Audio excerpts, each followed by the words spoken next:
Hello, welcome back to my channel and to today's video. I thought today that I'd have a sit down and a chat with you all because I feel like I've not done that in a while. I've just got back from the barber's and picked myself up a coffee on the way home. So I thought, whilst I'm feeling nice and fresh, and before I take these itchy clothes off and wash the hair off the back of my neck, I would take the opportunity to film this video. And yeah, I thought I'd have a catch up. I like to keep the balance on this channel between, personal content and business content, you might call it, with relation to reselling and whatnot. And I've been doing a little bit of reminiscing over the last few days. I watched back some of my videos from when I was in the process of doing job interviews and trying to find somewhere to live in London, and just thinking about how much has changed in the last 12 months. This time last year, I was living at home with my parents, I was working in Harrogate, and I really thought that I was going to be in Manchester at this point in time, like as in right now I would be in Manchester, doing my masters there, working for the same company I was already at in their Manchester office.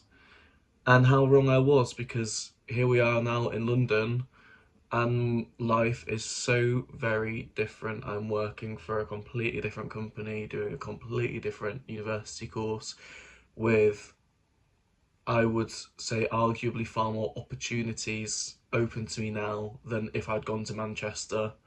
I'm in a relationship for the first time ever. I now have a niece who was born whilst I've been in London. Just so different. And yeah, it was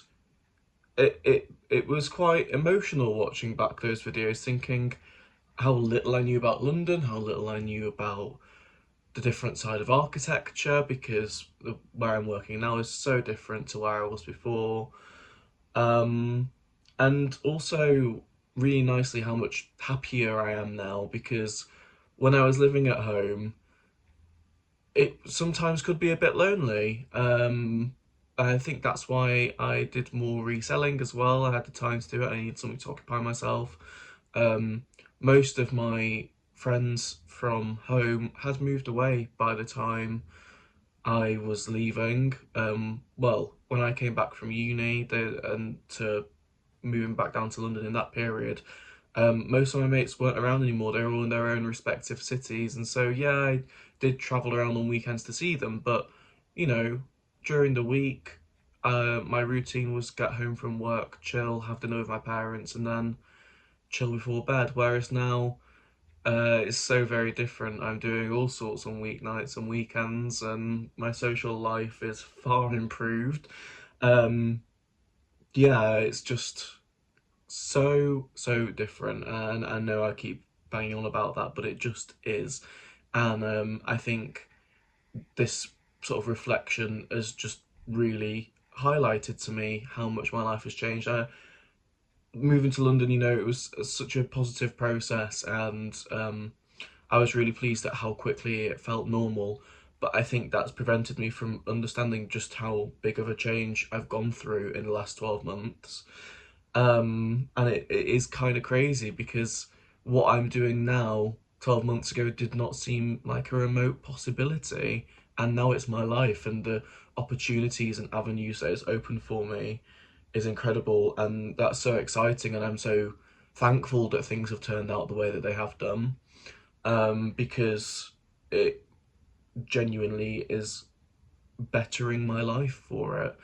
But yeah, so that's how I'm sort of feeling at the moment. So let's get into the life updates.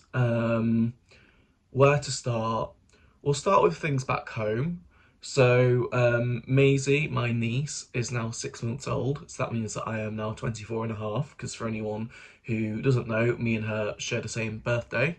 And she is now starting to eat some solids. You know, she's having a Weetabix, a mushed up Weetabix and a banana. And she is so strong. She is so, so strong. My sister puts her in her cot and leaves her for 2 minutes to run downstairs and grab a muslin or whatever. And by the time she's come back up, Maisie is trying to get over the rails of the cot. Like, she's pulling herself up. She has so much strength for a 6-month-old. She doesn't quite have a balance yet, which is why obviously she's not walking. I mean, she's not really even crawling yet, but we're all joking that because of her strength, she'll go straight from nothing to walking. She'll skip crawling, which, you know, the truth is that probably won't happen. But yeah, she's very strong. She is talking a lot in her own little baby language, which is really nice because obviously it's always a concern that your child might be non-verbal or that they might struggle with talking. And so far, she's not showing any signs of that. She's starting to teeth. You can see her front 2 teeth and her gum about to pop through, and she's absolutely loving her teething rings. And yeah, generally she's just doing really, really well. She is a very happy baby, always laughing, only really cries when she's hungry or tired. And I'm really grateful for that for my sister, because my sister is at home with her on her own whilst her partner goes out to work Monday to Friday, and he's self-employed, so he works quite long hours. But yeah, it seems to have a really good balance with her, and my sister's really making the most of getting out and about with her, taking her to baby groups and hanging out with her friends who have their own children. And it's just really nice to see my sister in this stage of her life as well. She's really settling into motherhood. It really suits her. And I haven't been home since Easter. I was meant to be going home. I don't know when you'll see this. It might be the weekend that you're seeing this, the weekend of the 1st May bank holiday. I was meant to be going home, but due to uni commitments, I can't do that. So it's going to be another few weeks at least till I see her again. And every time I see her, she's just grown so much. It's crazy. And her face is changing shape. And yeah, so that's lovely. And yeah, like I say, my sister's doing really well. The parents are all good. My dad's just finished off the summer house. So if you've been here for a really long time, in the summer of 2021, my dad built us a big outbuilding in our back garden at my parents' house. So it has a shed at one end, and then in the middle is a summer house, and then after the summer house is an open-sided canopy. And he built that in summer of 2021, but it was never finished internally until now. So the summer house now is insulated, it's all boarded out, it has lights in it, it has plug sockets, it has furniture. So that's really nice to see, and I'm looking forward to seeing that properly finished when I next go home, because last time I was at home, he was in the process of doing that. And I'm thinking I might organise a big summer barbecue. I always used to do one annually, and I'll get as many of my London friends to come up as possible, and get my friends from home who now live in different cities to come back home, and I can take my partner with me, and it's a good chance for everyone to meet him. So that should be really fun this summer. Charlie, my Jack Russell Terrier, he is doing fabulously as well. Bless him, he is now getting pretty close to being 13, which for a terrier is fine. Terriers can sometimes live till they're 20. So he is doing well. He's not showing too many signs of slowing down yet. However, his hearing is really deteriorating, bless him. His eyesight's still absolutely fine, but his hearing it's on its way out. And it's, you know, the silver lining of that is that being a terrier, he has always been a very, very alert dog. And where my parents live, it's quite a busy street. They live right at the top of the street, and our street leads onto a series of other streets, but every car has to go past my parents' house to get in and out of the area. And it means to constantly, there's quite a lot of cars that come past, and he would always be jumping up at the window every time there's a car going past, or someone's walking past, or there's a postman, or there's a delivery driver, or whatever. And now, because his hearing's not so great, it means that he's less alert with that. So he's not, well, he's not quite a yappy dog, but he would always do a little grumble under his breath, or sometimes a couple of barks. And it means that now he's a bit more zen. He's a bit less all over the place constantly, even to the point where he would get so excited when anyone came home. He'd be jumping up at the door, barking, and so happy to see you, jumping up, trying to lick you. And now, you can come in and fully walk into the living room, and he won't know that you're there until you open the door and he sees you, because he won't have heard you come in. So obviously, it is a little bit sad that he's losing his hearing, but ultimately, it's not affecting his quality of life at all, and it's allowing him to be a bit more calm, which I think is probably good for him in his starting to be later years. Grandparents, they are okay.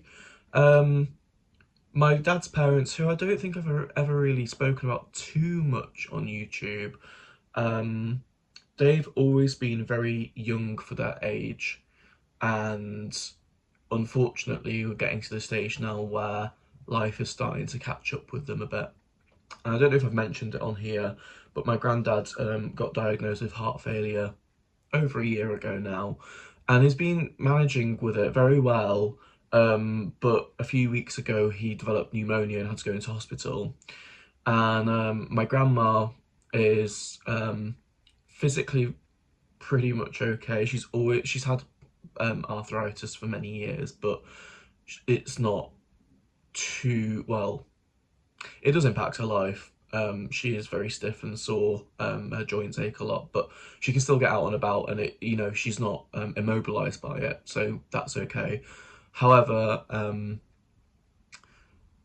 her mind is starting to worry us a little bit now. Some of the things that she says and does, the logic's not always there, and the memory's not always there, and it Alzheimer's and dementia does run in her side of the family. Both of her parents developed different stages of it and symptoms of it, and yeah, it's obviously the combination of my granddad being physically unwell but mentally well, and my grandma being physically okay but mentally starting to deteriorate. Um, will be We'll see what happens. They are still living in a two-story house, um, on their own independently. But thankfully they have five children, and they've all been really great at rallying around and supporting them. Especially whilst my granddad was in hospital. He's now out of hospital, and he's made pretty much a full recovery, which is fantastic. But it kind of, I think, made everyone more aware of their fragility, because it really did show how um, like my grandma struggled to cope when my granddad was ill. So I think everyone's a bit more aware of that, and my dad and my aunts and uncles are all sort of rallying together to make sure that my grandparents have all the support that they need. And it might be that at some point they need more constant support, and that'll be assessed as and when. But ultimately, they're okay, and it's fine. And my nan, I think I've spoken about on YouTube quite a bit more. Um, she is still in her care home, and she is exactly the same as the last time I spoke about her. That woman has not changed. She rules the roost in there. um, I think she can be a bit matronly, and it's pretty common that older people get more cantankerous as they get older. She's not afraid to make her opinions known, but her mind is still intact, and as much as she's a little frail, she's still doing rather well. She still gets herself up, washed, dressed, hair brushed, teeth brushed, gets her through to the lounge, and into her chair with her frame, gets herself through to the dining hall for breakfast and all her meals. So she's still pretty independent, to say that she's in a care home, and she's really happy in there. There's a couple of new residents that she gets on well with. She's got a little group of friends. The staff are still fantastic at taking them out when they can, usually about once a month. They'll go somewhere, whether it's getting a couple of them on a bus and going to the local shopping centre or into York. I think I mentioned that last summer they went to Yorkshire Wildlife Park. So yeah, it's a really lovely home. The staff are fantastic, and she's happy. So that's all good. So yeah, I think that's all family stuff. In terms of being in London, work is going really well. I'm currently on a really nice project. It's a pretty small project in terms of the scale of stuff we usually do. So it's a small project team. It's me and two others with the oversight of a project manager and my boss. And I get on really well with the team. We have a great working relationship. We all understand each other. We know the way each other works. Communication is really good and really easy. And the work's really nice, very creative. So that's great. And I should hopefully be on that project for quite a long time, which is helpful for many reasons, which I shall explain. But the nice thing is that during my time at work, up until recently, I've just realised that my necklace has been tucked in this whole time. Sorry, up until recently, I've been project hopping since I got there, which has been fine because it's given me a good breadth of experience across various different projects and working with various different people. This is rapidly getting cold. Because it is a large office, there's almost 300 people there now. And so working with multiple people on multiple different types of projects, it gets your name out there and it lets people know how experienced you are and what you can and can't do, which for my future professional development is fantastic. But it is nice now to have the stability of going in every week and knowing what project you're going to be on. And that will also help with moving forward because my uni course pauses for summer the sort of end of June, and I'm not back in uni until the second week of October, so I get quite a long time off for summer. And then when I go back to uni in October, I'll be there 3 days a week rather than 2 days a week, which means I only have 2 days a week available to work, whereas currently I'm working 3 days a week, so it kind of flips over. And what I've been in discussion with is with regard to going full time at work through summer because I could really do with the money. Money's okay at the moment, but it would be nice to just be able to get some savings together through working full time because 3 days a week versus 5 days a week is quite a big difference. In terms of cash, it's an extra, well, it's extra hundreds and hundreds and hundreds of pounds a month.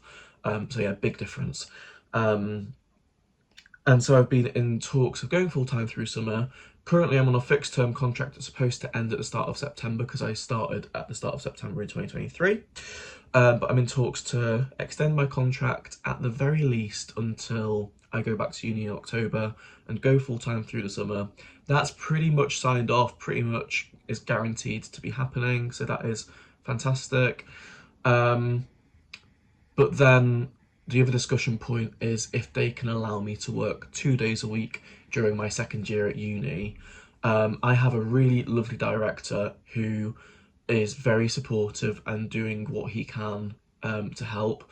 The reality is, it is a big business, it's a big corporate business, and decision making involves multiple people. So whereas in my last practice, my director would have just signed it off, said, yeah, that's fine, and that's the decision made. My director can say, yes, I would like you to do that, but then he's got to go and check it with the person who's in charge of finance for Europe and check in with the director of the London office to see that they're happy with it.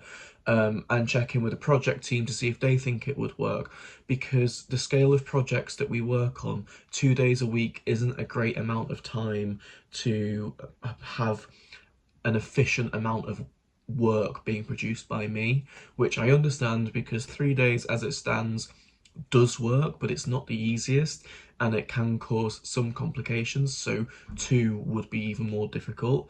But we're exploring multiple avenues. There are other opportunities such as the marketing team who have quicker deadlines, quicker workflows, and 2 days a week might be more useful there. So those conversations are still ongoing, and me and my director have sort of agreed that over the course of summer we will find a way of making that work so that hopefully, fingers crossed, come October I can go down to 2 days a week with the vision of that seeing me through the rest of my course, and then in June 2025, when I finish my course, I can then go full-time and earn more money because I will have finished my masters and be more qualified. Um, and my whole argument is that, I want to stay with Gensler. That's the company I work for. There's no point in me hiding that, because all you've got to do is Google me and find me on LinkedIn, and it'll tell you everything you need to know. Stay with Gensler and carry on there on my journey to becoming a fully qualified architect. And my director is very much of the the opinion that he wants to support me through that, which is so lovely. But like I say, it just takes a few layers of approval to get things signed off and good to go. And my director has to have a strong case to argue that to those people, because ultimately, the sad truth of capitalism is that it's a business, and they will not approve it unless they think it's a positive thing for the business. Whereas my director is, yes, he's bothered about the business, but he also cares a lot about his workers, and he wants to support me. So it's great that I've got his support, because otherwise I'd pretty much be fighting a losing battle. Which is a shame to say, but it's just the way the world works, unfortunately, and you've got to face that. And as much as it'd be great if we could all change it, I doubt it's going to happen in my lifetime. So anyway, that's what's going on with work. Very happy, making good progress, fantastic. Uni, also good. It has been busy, it has been hectic, it has been more stressful. I had the biggest hand-in of the year on the, was it 11th of April? I've got my next submission on the 14th of May, and then my final submission is the 18th of June. And I know that's kind of spaced a month apart, but the thing is with architecture, it's not just writing an essay and handing it in, it is iterative work. So that means that you're developing it constantly, and you've got to be able to show the story of your work and how it's evolved and how you've improved it. You have weekly tutorials, and therefore it means that it is quite intense, because you have multiple modules running at the same time. I'm only in uni 2 days a week, and then at work 3 days a week. So it means having to do uni work on evenings and weekends. And that's always been the case. It just is at the moment that I'm having to do more of that. And as I've spoken about in my last eBay update, that has impacted reselling. One last thing to note, which has impacted my life positively, is that with regard to teaching hours at uni, it was previously Monday and Tuesday. I now, at this point in time, don't have any more Tuesday teaching hours until I go back in October, which isn't even the case, because when I go back in October, I'll be in uni Wednesday to Friday. But anyway, for the rest of this year, all my only actual teaching days are Mondays. I still need that second day in the week to get my uni work done. But what that's meant is that I've pushed my work at Gensler from, I was previously doing Wednesday to Friday, I'm now doing Tuesday to Thursday. And that is great, because quite often if I need to take annual leave, I've been taking Fridays off because I've been going home for the weekend or going away for a long weekend, and now working Tuesday to Thursday means that that's less impacted. It also helps for the projects I'm on, because our client meeting is every Wednesday. Previously, I was coming in on a Wednesday morning, having to be briefed on what I'd missed Monday and Tuesday, get a little bit of work done to cram it in, ready for the meeting at lunchtime. And it just was a bit hectic and stressful. Whereas now coming in on a Tuesday, I've only missed one day. Also, the project architect doesn't work Fridays, so me not working Fridays as well works, because in terms of communication, that works better. So coming on Tuesday, see what they've done on Monday, then we've got Tuesday and half a Wednesday for the client meeting, and basically everyone's happy with it, the project team's happy with it, my boss is happy with it, HR are happy with it, so that's sweet, works for both parties. But yes, like I say, everything that's been happening has impacted reselling. The other thing has been that I am, as I said, now in a relationship, which obviously is making me incredibly happy. We're just getting to the six-month mark now, since we started dating, and things are going really well. We've met most of each other's friends. If you follow me on Instagram, you will have seen a post about that person. But yeah, they won't be featuring on here. They know this exists, they know I do this. But I'm not involved with this. This is my channel. I'm choosing to film myself and put it on the internet. They are not doing that. And yeah, they will have a very limited appearance on my social media. I have now privated my personal account because of that, but my reselling account is still obviously it's still public. And yeah, that's just because my personal life is my personal life, and you know, there's got to be some privacy barriers that I put up, and that is one of them. But that's another thing that's been taking up time, obviously spending time with that person, and I would not change that for anything, because it's going really well, and I'm excited to see what happens in the future with them. So yeah, that's another thing. But yeah, finally reselling, pretty much as I spoke about in my last video, still getting a few sales, but now need to up the ante with getting stuff photographed and getting stuff listed. But uni work is still my priority, and my mental health is also a priority. And yes, I could force myself to do an hour or two a week, but if I'm not in the mindset to do it, I'm not going to make myself do it, because I will make myself more stressed. It will impact my uni work, it will impact my relationship, it will impact my sleep. And you know, a couple of hours a week, you know, it sounds like nothing, but it's the impact on my mind that it takes. So that is my approach at the moment. And yeah, I think that's pretty much it. I've been chewing your ear off for almost half an hour now, but I think, to be honest, there has been quite a lot to update you on. Like I say, still kind of in reminiscing mode at the moment. It feels so wild that I'm in London at the biggest architecture practice in the world, doing my degree at the London School of Architecture, with all these new opportunities, all these new friends, a really fantastic social life, a boyfriend, um, and most of those opportunities were really just not available to me before now. And I feel incredibly lucky and privileged, and I can't wait to see where the next 12 months take me. So yeah, I will leave it here. If you've made it to the end, then thank you so much for watching and hearing me rabbit on. It really feels nice to get things off my chest. I am a natural oversharer. Mrs. M, Caroline, was talking about this in her video the other day, her vlog, about oversharing in a public toilet and saying how it's just in her nature and that's why she films on YouTube. It's pretty much the same with me. I can talk forever. So yeah, thanks for watching. Let me know in the comments how you guys are all doing. I'd like to know. And I also, great, I've made it all this way without stumbling, and here we are. I will see you all again soon with my next upload, whatever that may be.